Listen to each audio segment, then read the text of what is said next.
Senti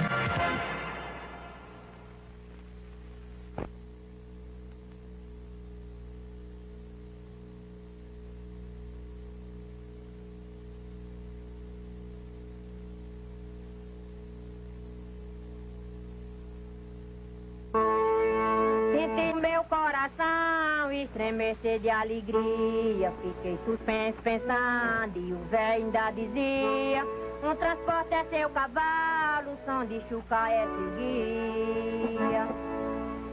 Na terra mais descambrosa, remexo de cima a baixo, na vaca de bezerro novo, por mais escondido eu acho. E pelo jeito do rubre, sei que a criança é meu macho. Ei, vaqueira massa!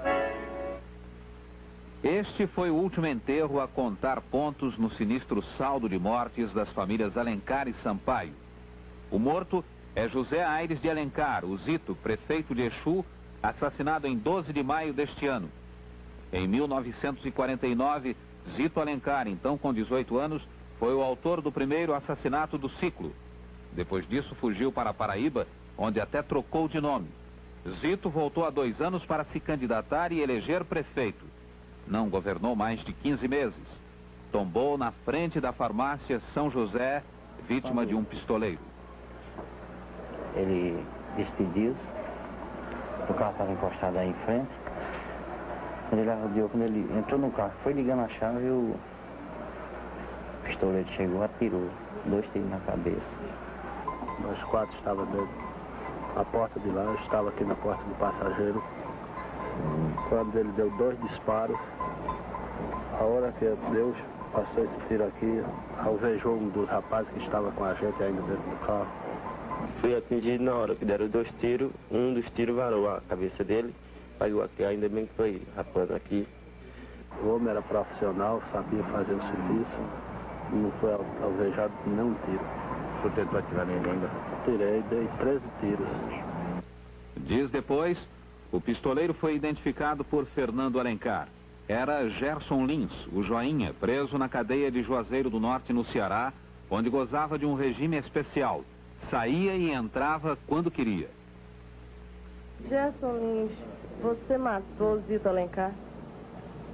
Sou acusado. Você foi mandado por alguém? Fui mandado por Sampaio Peixoto. Você recebeu quanto para isso? Recebi 30 para 2, eu recebi 15 e os 15 para ele dar lá o outro rapaz. Você acha conveniente matar para receber dinheiro? Não, senhora. Quem faz isso? Eu acredito que é uma sina, né? Mais tarde, Joinha desmentiu sua confissão, alegando ter sofrido torturas. Os filhos de Zito, contudo, já na noite do enterro, tinham outras preocupações. Ou vocês têm pretensões de vingar a morte dele? Bem, isso aí a gente não pode dizer assim, porque são coisas do momento, né? Mas Deus é que sabe o que é que a gente vai fazer. Vocês vão querer vingança? Vamos sim, queremos sim. Vamos querer vingança porque eu sei que ele não temia a morte. Temia a seca e a fome. Era a única coisa que ele temia. Queremos vingança, sim. Você está de luto por quê? Porque meu irmão morreu. Quantos anos ele tinha? Meu irmão, 21 anos. Como é que ele morreu? Foram atirar no outro e pegou nele. Gorete era irmã de Hernani Araújo, amigo dos Alencar. No início de junho, Hernani e mais 3 jovens da numerosa família Saraiva, que é a base da oposição em Exu, passeavam de carro quando se aproximaram da fazenda de José Peixoto de Alencar. O filho deste, Dário, chefiava um grupo de familiares que defendia a propriedade contra um eventual ataque dos Sampaio. Eles reconheceram o carro e cerraram fogo contra a viatura, que era a TL, e o resultado foi que saiu. O rapaz, o Hernando, saiu gravemente ferido, foi conduzido para o hospital de Oricuri e, em seguida, para Recife. Quer dizer, o tiro atingiu justamente o amigo daqueles que atiraram. O amigo que atiraram. Para isso eles socorreram, eles próprios.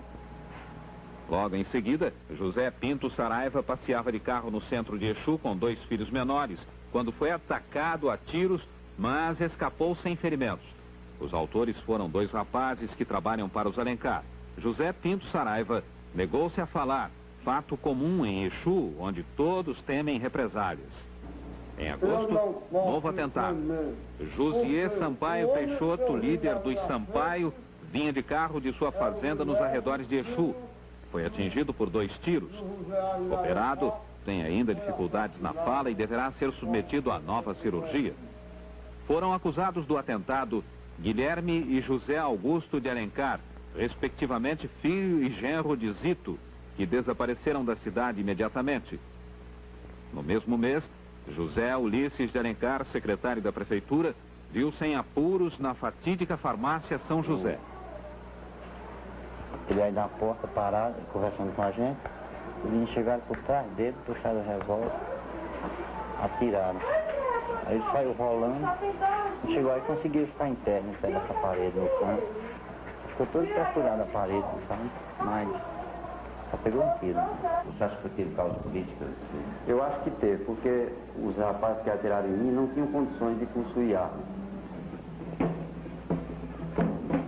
Nesse clima, os festejos tradicionais no dia 7 de setembro restringiram-se ao mínimo. Não houve sequer desfile na sede do município, mas houve no distrito de Timorante.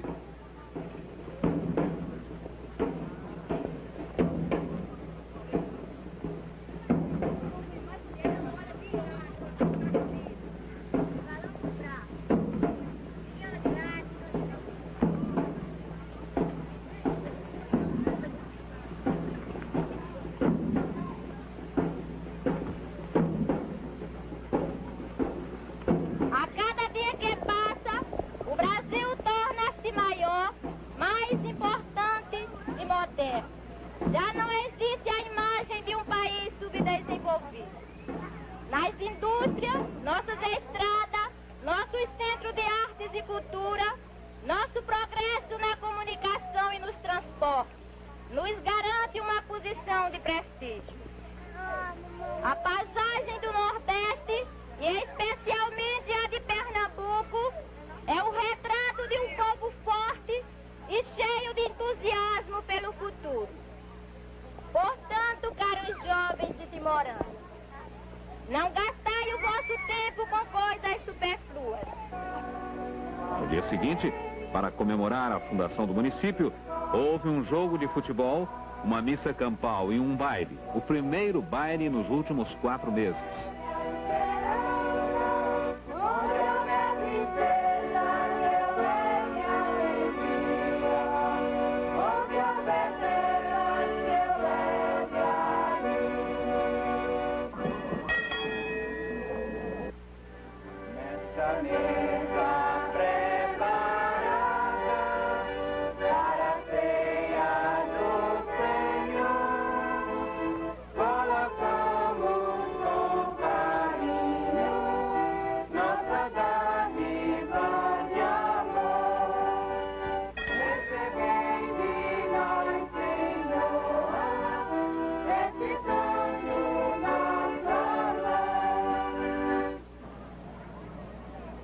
O Exu se dividiu,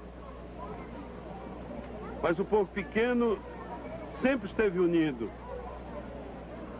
É preciso que olhemos para esse povo que, esquecido pelos homens públicos, eu nunca vi um homem público da minha terra citar o nome povo. Será que eles não sabem o que é povo?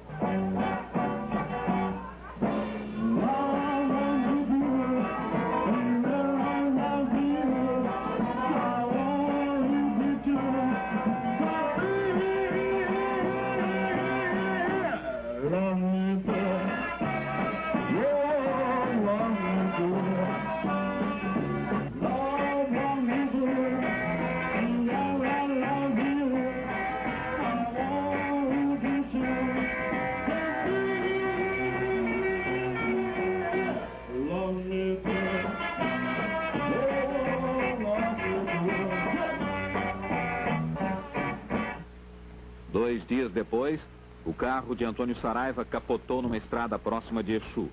Antônio afirma que o acidente resultou de atentado a tiros. No dia seguinte, enfim, aconteceu um atentado sem nenhuma conotação política, quando um jovem fazia suas necessidades fisiológicas no muro de um terreno baldio. Não houve feridos. O autor dos disparos é filho do oficial de justiça de Exu. Cerca de 20 horas, nós estávamos na delegacia e ouvimos disparos. Corremos em direção aos estampidos. Chegamos aqui, estava a rua cheia de gente. Aí eu em casa assistindo a televisão, né, assistindo a novela, quando Bárbara, mamãe, estão atirando na rua. Eu digo, tão nada, Bárbara, está as meninas, eu disse que eu não sei como era que ele ia. Aí contei a minha irmã e duas sobrinhas, assim, já no caminho, já perto lá de casa. Não foi com Zeari, não foi com Zeari, não. Eu digo, foi a Rada do Meio, praga dos infernos. Foi com ele e vocês estão me negando. Onde é que estão os tiros? Os tiros são este, aqui. Por esses 4 tiros. Aí a polícia fica tudo assim, e eu... Zeari, pelo amor de Deus, não, Preta, não foi comigo, não. Calma, Preta, eu tô aqui. E Bárbara, eu quero papai, eu dou no meu coração.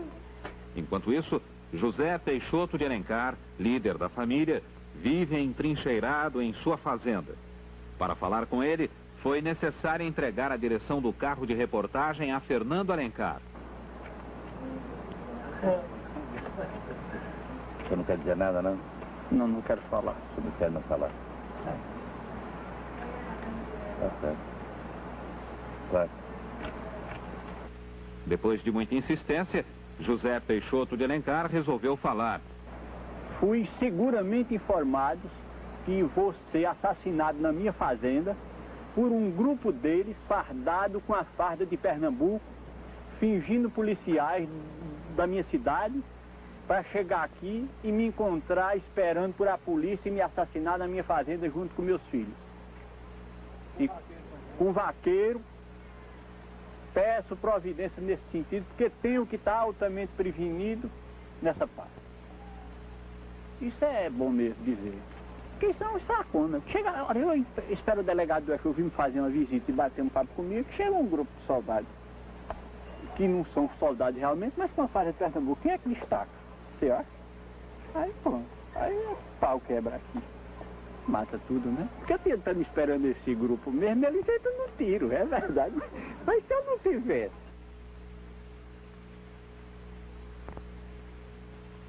Os Alencar foram dos primeiros povoadores de Exu no século XVIII. Nos arredores da cidade nasceu Bárbara de Alencar, heroína da Revolução de 1817, no Crato.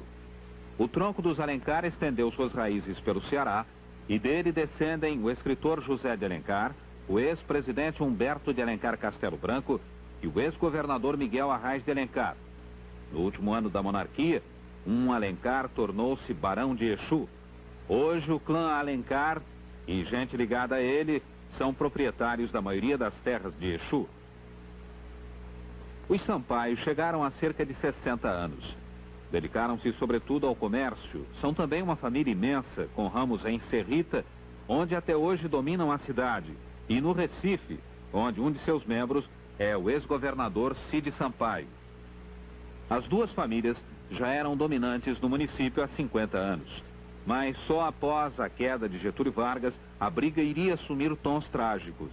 Com os novos partidos, os Sampaio entraram para o PSD e os Alencar para a UDN. Assim ficaram até 1958, quando a UDN lançou Cide Sampaio como candidato a governador. Imediatamente, os Alencar passaram para o PSD e os Sampaio para a UDN. Hoje, a Arena 1 representa os Sampaio e a Arena 2, os Alencar. As duas famílias estão de tal forma entrelaçadas por casamentos que não é fácil distinguir quem é quem em Exu. Por que o senhor foi batizado José Peixoto de Alencar e não Sampaio Peixoto? O meu avô me batizou apenas com o nome de meu pai, que era Peixoto Alencar, e omitiu o nome de minha mãe, que é Sampaio Peixoto. E o senhor ficou com o nome diferente dos irmãos? Fiquei com o nome José Peixoto de Alencar. E quem mais está capaz de dizer sou eu, porque o tanto que eu sou de Alencar, sou de Sampaio. Eu não tenho uma gota de sangue mais de Sampaio do que de Alencar. Meu pai era Peixoto Alencar e minha mãe é Sampaio Peixoto. E essa família Sampaio toda a vida teve uma distinção em casamento com a nossa família.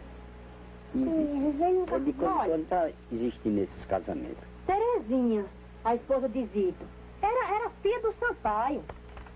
De um dos... Do irmão do que Zito matou. Ela era filha dele. No jardim tem 2 primos legítimos meus, casados com uma Sampaio, sobrinha de Romãozinho que Zito matou. Eu tenho uma sobrinha casada com um filho de Romãozinho que Zito matou, Romãozinho. Eu tenho muitos meus amigos que estão ao meu lado. Eu tenho muito a ligar e fico ao lado da razão. Fico ao lado da verdade. A história criminosa começou num domingo de Ramos de 1949, quando morreram no mesmo dia e no mesmo lugar os 2 chefes locais, o coronel Romão Sampaio, também chamado seu Romãozinho, e o coronel Cincinato Sete de Alencar. Segundo José Ulisses de Alencar, Antoliano de Alencar acusara uma mulher casada, sua parente, de estar traindo o marido com Aristides Sampaio, filho de seu Romãozinho. Então, por causa desse boato, pegaram o Antoliano de Alencar no caminho da fazenda, amarraram, deram uma surra e fizeram engolir jornal molhado com urina. Então o Zito achou que era uma desmoralização para a família. Foi quando foi reclamado do seu Romãozinho e ele respondeu que já estava feito e não tinha jeito. Aí foi quando houve a morte. A luta começou somente por política. Não havia nenhum motivo aparente ou que se notasse na cidade, a não ser a política, a ânsia, o desejo do poder. No mesmo dia mataram o pai de Zito, na mesma hora. Ele veio, quando ouviu os tiros, correu da casa dele lá em direção onde o finado Romãozinho estava, que eram até compadres, e então ficou observando o outro morto.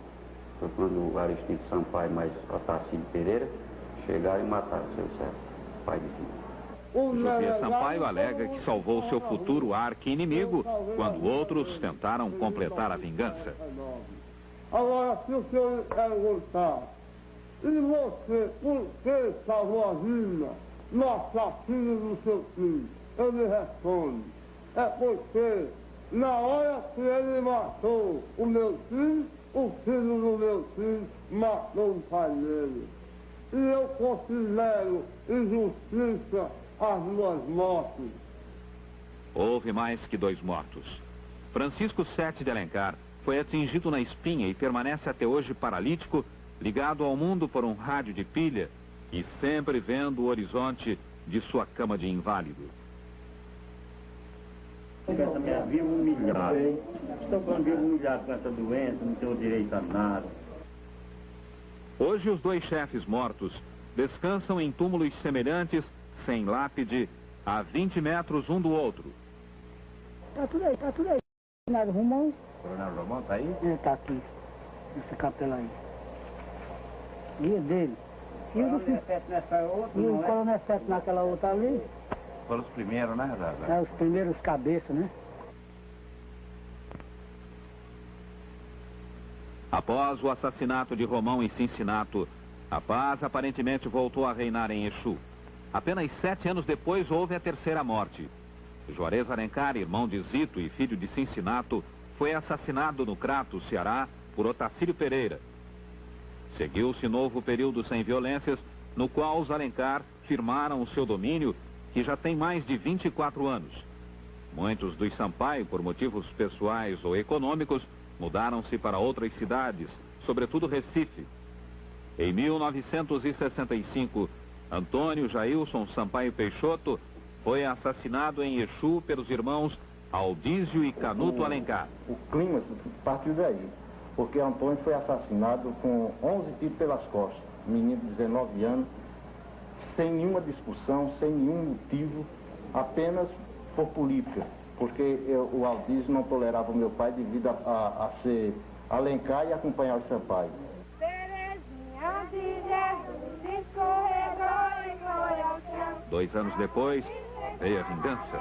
Raimundo Canuto, irmão de Aldísio e Canuto, foi assassinado num clube por Jamilton Sampaio Peixoto.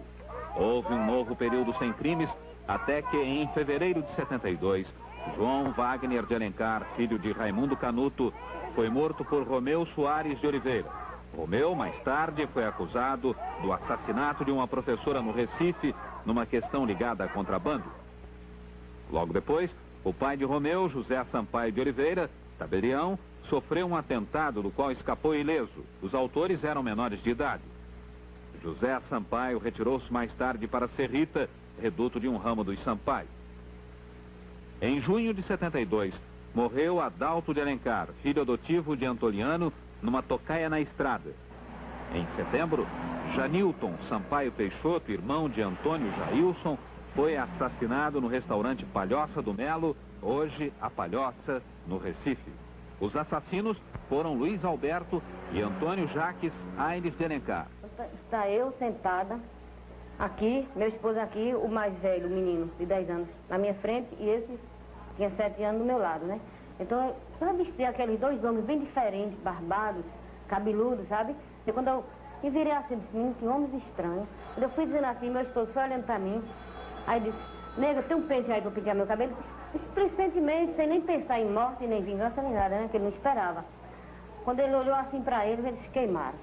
Sentado mesmo lá, começaram a atirar tudinho. O primeiro tiro que pegou nele, foi aqui na fonte, foi fatal logo. Então, o impulso da bala, ele pulou na frente da Palhoça. Aí ele tombou lá, emborcado assim, os meninos caíram em cima dele chorando, muito sangue, sabe, hemorragia interna e externa. Aí eu olhei assim, quando eu peguei, estava morto. Quer dizer que morreu barbaramente. E ainda hoje está impune esse crime, porque eles têm prisão preventiva, mas vivem aqui em Recife direto. Em seguida, 2 Alencar sofreram atentados. José Aldísio, no Recife, e Zito, na Paraíba. Os 2 ficaram gravemente feridos, mas se recuperaram. Foi então que, em 15 de outubro de 72, as 2 famílias assinaram um acordo de honra em Garanhuns, promovido pelo coronel Ivo Barbosa, hoje chefe da 4ª Seção do 4º Exército. O acordo, embora perante Deus e invocando o querido padre Cícero, ficou sendo mesmo um pedaço de papel. É um curioso documento em que se citam os nomes dos assassinos, proibindo-os de transitar por Exu, mas nada se fala sobre a prisão deles. Num dos itens do acordo, as 2 famílias se comprometiam a não participar de campanhas políticas, nem ser ou ter candidatos a cargos eletivos. Em consequência, um primo de Luiz Gonzaga, Antônio Bento, foi eleito como candidato único a prefeito. Mas 2 membros do clã Alencar se elegeram vereadores. Depois do acordo feito, poucos dias depois, foi retirado o destacamento de Exu. Ficaram 3 soldados. Com mais poucos dias, veio um dos Sampaio e ficou bebendo cachaça no Exu e atirando isso e aquilo outro. E olhou meu sobrinho, Raimundo Duarte de Alencar, que era o prefeito, foi a Garanhuns ter um entendimento com o coronel Ivo, né? Lá ele não estava. Estava o substituto, mas não adiantou nada. E olhou volta. Com 3 ou 4 dias foi assassinado aí de unidade por um deles. Eu não sei nem como comece a falar, né? Porque sempre isso me comove muito. No dia 17 de janeiro de 73,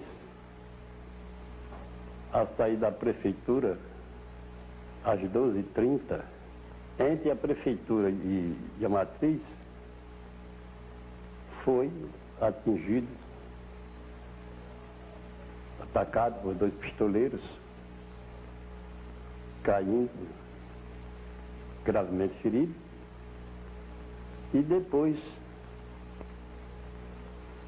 os mandantes vieram num carro e, não satisfeitos ainda, desceram do carro e atiraram na cabeça. O prefeito Raimundo de Alencar, o Ioiô, foi assassinado por 5 homens. 3 fugiram da cadeia. Um conseguiu habeas corpus e o 5º nem foi preso. O crime não foi julgado até hoje, mais de 5 anos depois. 2 dos acusados são Vital Sampaio Peixoto e Chico Sampaio. Nos 4 anos que se seguiram, houve paz, graças provavelmente à neutralidade do prefeito Antônio Bento. Hoje ele recusa-se a opinar sobre a briga, também temendo represálias. Com a volta de Zito Alencar e sua eleição, tudo prenunciava novas violências. Antes da morte do próprio prefeito, houve 2 mortes no ano passado. José I. Sampaio, assassinado por Dedé, homem que trabalhava para Zito. E Carloto Peixoto Filho, morto por Dário Peixoto de Alencar, o senhor. Hoje, quase nenhum Sampaio militante reside na cidade de Exu, embora Josié Sampaio tenha no município uma fazenda. Os Sampaio, contudo, mesmo morando fora de Exu, apoiam firmemente os Saraiva. O chefe destes, Wilson Saraiva, coletor, fugiu para o Recife logo após a morte de Zito para evitar uma vingança cujos braços são múltiplos.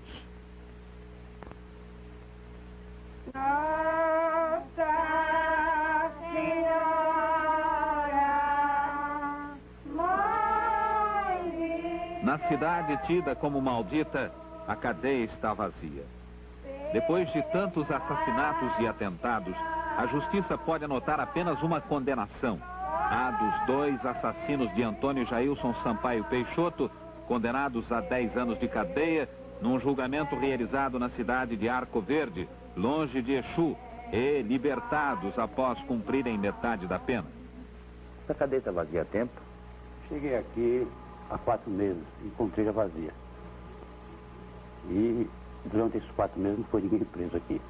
Como é que o senhor explica isso? Falam tanto que Exu é violento? Exu realmente é violento. Mas em parte, né?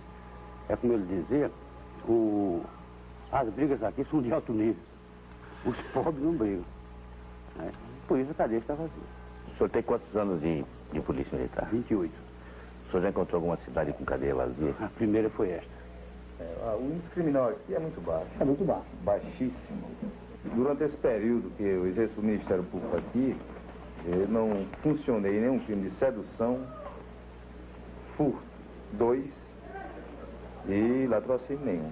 Durante 7 anos. Durante 7 anos. E homicídio mesmo é uma média de 4, 5 por ano.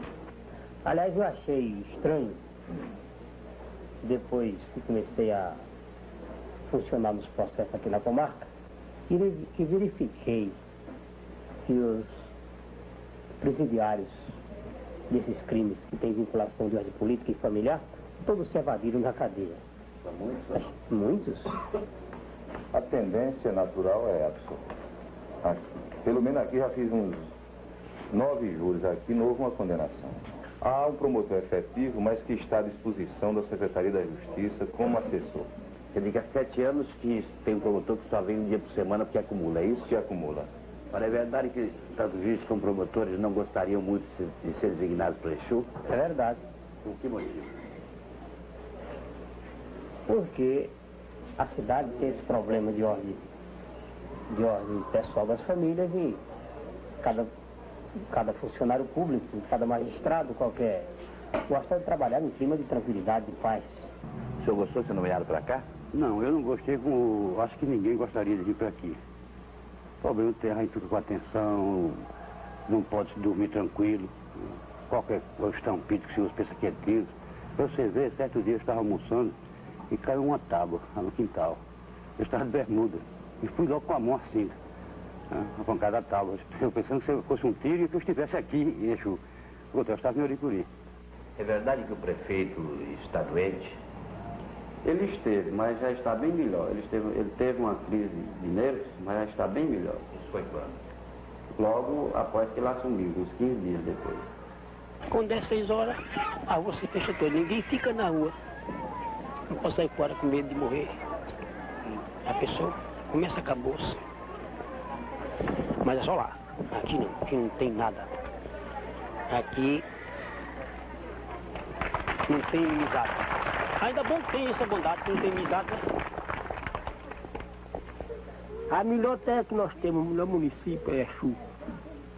Exu é bom de água, muita água boa, né? É briga de família. É que nos atrapalha a gente, o povo fica com medo. Quando dá uma coisa dessa, o povo vai à feira, a feira fica fraca. Não, o povo até se acostumaram já. O povo já acostuma com essas coisas. O que você acha dessa briga aí? Ah, isso aí...